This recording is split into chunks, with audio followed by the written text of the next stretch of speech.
Hey everyone, welcome to the Marketing Matters podcast. Here we talk about marketing trends, campaign strategies, ad tech, and anything in between. I'm your host, Steven Atema. I'm Atema Victoria. Today we are diving into a very important and crucial topic for anyone who is involved in the digital marketing space. And this is something we call brand safety. Now, brand safety is important for if you are, especially if you are a brand manager, if you are a marketer, or if you're even just running advertising. Now we are in a very interesting age where a single wrong placement or a single error in your partnership could damage your whole brand reputation. And therefore, if you want to understand, if you understanding what brand safety is more important than ever because we are some companies have ended up being quote unquote cancelled because of this poor partnership and also because they were not very keen on their brand safety. But Vicky, um, let's kick the discussion by you telling us or explaining to our audience what exactly brand safety is and why it should be a top priority for any marketing and brand professional. Yeah, thank you, Steve. So, brand safety in simple terms are measures that you take when you want to protect your image or reputation from appropriate or offensive content, especially now that you're talking on the online platform. This can happen offline and online, but on this, we are majorly going to focus on the measures that you take to protect your image or reputation from inappropriate or offensive content online. So, when you protect your brand, you're able to build customer trust, or you're even able to make sales in the process because now people will trust your brand. The content that is termed as harmful depends on uh, on a specific brand, but the general harmful content are like sexual content, violence, hate speech. Some businesses or some companies will not want to associate themselves on political content, alcoholic content. So it depends with some of the content will be depending on a specific brand or company, but the general ones are sexual content, violence, hate speech, and the like. So if you're not in line, like if your brand does not support a specific content, then you will not want to be associated with it. It can happen or impact both organic and paid content. So long as you don't want your ads to align where the harmful content is, then that is what you call as or term as brand content. Hmm. Um, So I understand that we are in the digital era and a lot of engagements and a lot of even brand presence is actually very heavily online. So why is it that brand safety is now a very important area or is now a key concern for brands in this new age? Because companies have been in existence for so long and most of them didn't even have to worry about quote unquote safety. mhm. Yeah, so in the digital space, the more we are advancing in the online space, the more we have more users in the online space, the more we have everything and anything and everything in the online space. So we need to find how we can build our brand or focus on protecting it as much as possible because you want to eliminate invalid traffic, you want to remove or avoid untrusted sources, you want to ensure that you are complying with the policies that are on the different platforms. So it's very important for any person in the online space who's trying to build either their personal brand or their business brand to ensure that they align with what they believe in. Remember, the more people know what you believe in or they relate with what you believe in, the more they're able to associate with your products or service. Even as an influencer, for example, the more you relate, you have a stand or you have values that you stand with, the more brands you're able to attract the right brands on your way. So you have to ensure that whatever it's very important for you to ensure that whatever you're aligning your content with on the online platform is what you also believe in. So I think that is what I'll majorly mention. Yeah, for me, I think brand safety is mainly if controlling how your brand is displayed or how your brand is perceived. And this can apply in the placements. Placements here for non-marketers is advertising, where your brand is advertised, but also it could also take different formats or take different components. So we have brand safety and we also have brand suitability. Now, brand safety is just avoiding altogether where you think that the content would your content being displayed in line with another your brand being displayed in line with another content would be very harmful to your brand. But then brand suitability is where now you as a marketer or as a company go a step further into making sure that your ad placement or your partnerships are within your own area or within your own comfort areas in terms of, do these influencers or do these placements align with our values and the people who we are advertising to. So it brand safety and suitability is also not necessarily explicit content, but it could be that your content is being displayed in a place that is relevant. Like maybe you are selling, maybe you are a social media, not even social media company. You are a you are selling Bibles, and your Bibles are being displayed in a platform maybe for sports. Now, maybe it's not a bad placement, but is it suitable for your audience? Maybe you want to be in a platform maybe that is blogging about Christian site. So brand safety goes hand in hand with what we call brand suitability. And as a brand manager or as a campaign manager, you need to be very strategic about where you're going to where your company brand is being displayed. And mostly, usually, this comes in the ad campaigns. Vicky, do you have any examples of where companies got it wrong when they are trying in the brand safety area, or any other areas that you found maybe this was an example of a bad of a brand being unsafe? I think right now it's most. I don't have a specific example, but I think most companies have tried to play it safe. I think where they've got it wrong sometimes is because of maybe when you're dealing with an influencer and you didn't do enough research from on that specific influencer. Maybe they're talking something that is controversial, or especially in the politics side of things. It's Mm, very easy for someone to find themselves you related with an influencer.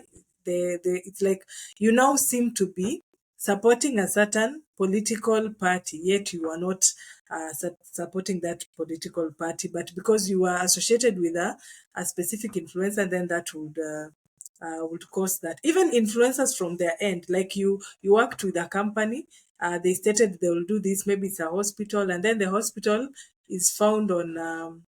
I don't want to mention the hospital. It's found on the media station stating that there is a problem. Maybe they handled a patient wrongly. Now the influencer is also dragged along with that specific hospital. So it's most brands have tried to play it safe, but sometimes you just find yourself, especially when you're working with influencers, you find yourself being dragged along because of the different maybe personal decisions or personal opinions that they had. So I think that is majorly what we have had. But I will state that if you are a business or you're a company and would want to protect your brand, then I would mention that first you need to state the brand, what brand safety means to you. Like which content would you not want to be associated with? Because sometimes you realize that you didn't want to be associated with this content, but you had not defined it from the word go. So, do you want not to be associated with gaming, for example, betting, religious context, maybe political context? State what brand safety means to you as a brand. Then choose a reputable agency that will help you deliver the content as you have stated, the placements where they will not breach your agreement, because now they are the experts who will be able to understand. This is where we would want to put the content that relates with what that will protect your brand. This will have to block this kind of content, that will have to put in measures to ensure that any content that does not associate with your brand is blocked from from being related to or near your content. Then, of course, create quality content. Ensure that your content is unique. Ensure that the content that you put, if you're working with news or sharing content that is updated or that keeps changing, ensure that your content is verified. Even the agents that you work with, they'll have to ensure that the content that you create is verified. You are not only putting content because you saw it somewhere and you decide to use it on your platform. Then, of course, monitor the content, evaluate the data, look at the content, the comment section. What are people commenting on your content? If they are talking about something that is that you will not agree with. Maybe it's because the information that you shared was controversial. So look at the comment section. People are always honest on the comment section, especially when you have done a wrong thing. So that will also help you. Look at the partners that you're working with. Are they aligning with the brand that you're protecting? Look at the affiliations. Look at the influencers you're working with. Look at the viewership that you have. Are you having people who are following you that are not your audience? Maybe they are following you because they just want to seek for controversial content. So that is those are the few steps that you can use to be able to protect your brand, especially as a business. Yeah. Wow, that is quite a rich list of strategies on how you can ensure brand safety. And maybe just what I got is the high quality ads. Have work with reputable media firms, control your placements, and maybe I can add to the controlling your placements. You can also develop what we call exclusion lists when you're running your campaign, Yeah. especially if you are running an easy way to implement this is usually on Google Ads. You can decide, the other platforms also do it, but Google Ads does it very well, where you can say, I don't want to be in Yeah. these types of pages, I don't want to be in these types Even Meta. Yeah. of sites. Yeah. You can also do it on Meta. I was saying that the one that I know has implemented very effectively, and you will rarely find Mm. misplaced ads. So that is also a key area that you can focus on if you're running high frequency ads, especially on Google Ads. Google Ads, by the way, is YouTube and Gmail, and even search. Now, another area that I think you can also try to is try to avoid, if you can, what we call the clickbait searches and posts, so that you don't advertise your product in a with a content creator who is known, or content that is known to be clickbait. So that can also not only cause harm for your product, but also as your harm for your reputation. So it is something that I think um ought to be taken seriously by any brand, to ensure that you are only being displayed in a professional manner, unless your brand is also supposed to be aligned with, because different brands have different objectives. So this is for a brand that is very sensitive about how they are being displayed, and you will find a lot of big brands are very religious in how they protect their their their brand. By their brand safety is part of PR, and is part of you running a safe a public relations campaign for your firm. And it also reminds me of one of the big telecos here that is very sensitive about how they are displayed. That every time you find them trending for something negative, that trend rarely lasts a day, because they will deploy a lot of resources to ensure that they silence that bad display. Sometimes it's people being malicious, but sometimes it's also maybe because maybe they might be having a system outage. Even banks, a lot of times when they have system outages, rarely will you find it trending, because they try as much as possible through their brand, their campaign managers, to suppress that type of noise. But of course, not that that it's or outright a bad thing. You have to do it with a balance, so that you also don't appear to be trying to shun, um, or to muffle people's complaints about genuine concern. So that I thought that was just something that I could add, especially in terms of some of the strategies you can implement. But let's talk about another crucial aspect about this type of brand safety, and that is influencer partnerships. I think anybody who has run campaigns, or any business that has tried to run campaigns, understands how it is very important, or it's very vital sometimes, to use an influencer to help increase to help maximize your reach and engagement. Now, I would like us to talk, Vicky, especially in these influencer partnerships, that why does a brand need to be careful on when they are doing influencer selection, especially in line with brand safety guidelines.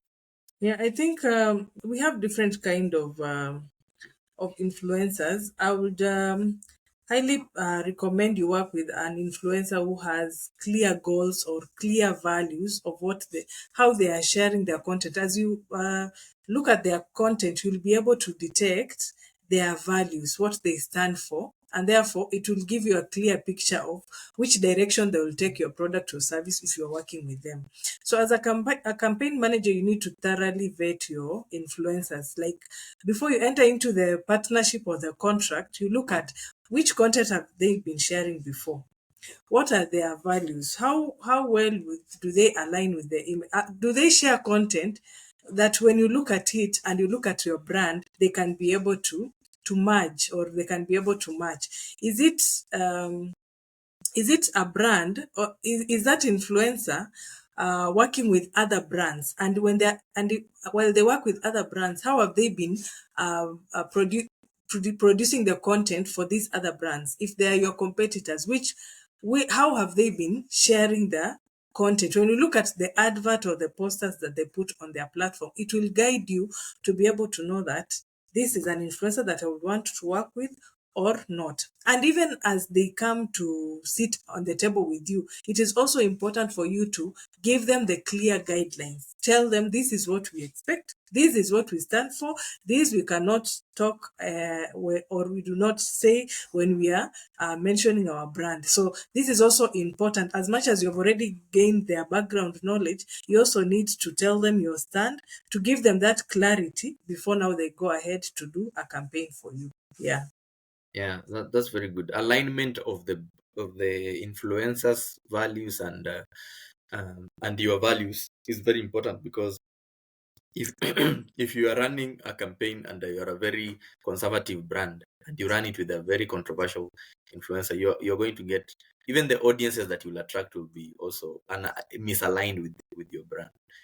I don't know, Vicky, if you have any tools or any examples where an influencer, or no, a social media manager or a campaign manager, the tools they can use to ensure the brand safety by, searching through or skimming or going through the content of a potential partner, or in this case an influencer. Okay, currently I'm currently just using the normal the automatic brand protection that are on the different platforms. Like Meta, they have their own tools. Google has its own tools to be able to detect if the content that if you do not want to include certain kind of content, certain kind of language, certain kind of websites. You have different tools that have been integrated on these major platforms that you can be able to use to blacklist this, maybe the different emails, the different websites, or you can exclude some of these information, or as in you don't want to, for example, maybe you want to ensure that any content that you share, it should not be aligned with maybe a betting advert or a betting website. So that those are the tools that I currently use. All these platforms, they have their own integrated brand safety tools that you can use. Okay, I think that if you are a small company, or if a small business with not enough resources, you should be able to, or you can employ the available tools of the different social media platforms. And if you're a big brand, it gets also very complicated working with the individual influencers. And what I found useful is you have a campaign, a marketing campaign, digital marketing firm, and then that digital marketing firm can outsource the engagement of influencers to different people. So assuming you want to work with them, if you are specific about one influencer you want to work with, then it's easier, because you can have them share reports of their brand safety guidelines and whatnot, and even go through their different platforms on your own through the different available tools. But if you're working with a multitude of influencers, it might be too tasking for a company or an individual to get their whole site. So what happens is, when you're working with multiple influencers and you have a budget, you will engage an influencer agency, and then that influencer agency will then take the liability and the responsibility of ensuring that they vet the people before they then bring the names to you, so that you also are able to outsource the vetting of these influencers to a third party, which can sometimes help even in legal liability issues, because some influencers Yeah. can really get you into huge trouble, and you want that liability to be carried by a third party, especially if you are running a campaign that has that has a lot of at stake. But anyway, that has been it for us. My understanding, and hopefully yours too, is that there are several ways you can engage in brand safety, and brand safety is just basically ensuring that how your brand is displayed, especially on the digital platforms, is secure. It's in a manner that is aligning with your values, and it's in a manner that properly or appropriately reflects your brand. And Vicky has aptly shared with us some of the different strategies you can do to ensure that your brand is well covered. And these include working with reputable firms. Again, that reduces the risk of you working with the people who have issues of reputational issues. Then there's also ensuring you also do high quality content, because again, brand safety is not only the placement of your ad, but even how that ad is perceived. Like I told you, it has very close links with PR and brand strategy. Then we also have the having controls and exclusion lists if you are doing campaigns on the social media platforms.